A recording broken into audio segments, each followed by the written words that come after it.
बुखार अपनी चपेट में सिर्फ हम इंसानों को ही नहीं लेता बल्कि भगवान को भी इसका कष्ट उठाना पड़ता है। साल में एक बार ही, लेकिन इसका शिकार तो भगवान भी होते हैं। हाँ, आपको जानकर आश्चर्य हुआ होगा, लेकिन आपको बता दें कि जगन्नाथ स्वामी जो पूरी दुनिया को रोगों से मुक्ति दिलाते हैं, वे स्वयं हर साल ज्येष्ठ मास की स्नान पूर्णिमा के दिन बीमार पड़ जाते हैं। वे भी अपने भक्तों की तरह बीमार होते हैं और उनका भी इलाज किया जाता है। उनको दवाई के रूप में काढ़ा देते हैं। भगवान जगन्नाथ पूर्णिमा के दिन से 15 दिनों तक आराम करते हैं और अपने भक्तों को दर्शन नहीं देते। इसी कारण से भगवान जगन्नाथ के कपाट इन 15 दिनों तक बंद रहते हैं। इस दौरान भगवान जगन्नाथ को फलों के रस, औषधि एवं दलिया का भोग लगाया जाता है।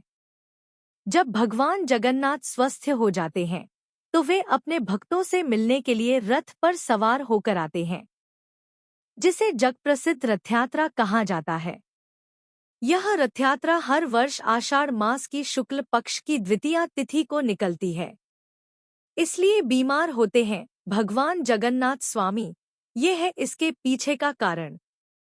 उड़ीसा प्रांत में जगन्नाथ पुरी में भगवान श्री जगन्नाथ के एक भक्त माधव दास जी रहते थे। माधव दास जी अकेले रहते थे और भगवान का भजन किया करते थे। हर रोज श्री जगन्नाथ प्रभु के दर्शन करते थे और अपनी मस्ती में मस्त रहते थे। वे संसारिक जीवन से कोई मोहमाया नहीं थी, ना वे किसी से कोई लेना देना रखते थे। प्रभु माधव जी के साथ अनेक लीलाएं किया करते थे और चोरी करना भी सिखाते थे। एक दिन अचानक माधव दास जी की तबीयत खराब हो गई। उन्हें उल्टी दस्त का रोग हो गया। वह बहुत ही कमजोर हो गए कि उठने बैठने में भी उन्हें समस्या होने लगी। माधव जी अपना कार्य स्वयं करते थे, वे किसी से मदद नहीं लेते थे। जो व्यक्ति उनकी मदद के लिए आता था उनसे कहते थे कि भगवान जगन्नाथ स्वयं उनकी रक्षा करेंगे। देखते ही देखते माधव जी की तबीयत इतनी खराब हो गई कि वे अपना मलमूत्र वस्त्रों में त्याग देते थे। तब स्वयं जगन्नाथ स्वामी सेवक के रूप में माधव जी के पास उनकी सेवा करने पहुंचे। माधव जी के गंदे वस्त्र भगवान जगन्नाथ अपने हाथों से साफ करते थे और उन्हें भी स्वच्छ करते थे, उनकी संपूर्ण सेवा करते थे। जितनी सेवा भगवान जगन्नाथ करते थे शायद ही कोई व्यक्ति कर पाता। जब माधवदास जी स्वस्थ हुए और उन्हें होश आया तब भगवान जगन्नाथ जी को इतनी सेवा करते देख वे तुरंत पहचान गए कि यह मेरे प्रभु ही हैं।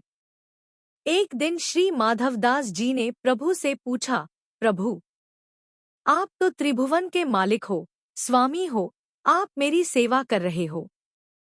आप चाहते तो मेरा ये रोग भी तो दूर कर सकते थे। रोग दूर कर देते तो यह सब करना नहीं पड़ता। तब जगन्नाथ स्वामी ने उन्हें कहा, देखो माधव, मुझसे भक्तों का कष्ट नहीं सहा जाता, इसी कारण तुम्हारी सेवा मैंने स्वयं की। जो प्रारब्ध होता है उसे तो भोगना ही पड़ता है। अगर उसको इस जन्म में नहीं काटोगे तो उसको भोगने के लिए फिर तुम्हें अगला जन्म लेना पड़ेगा, और मैं नहीं चाहता कि मेरे भक्त को जरा से प्रारब्ध के कारण अगला जन्म फिर लेना पड़े।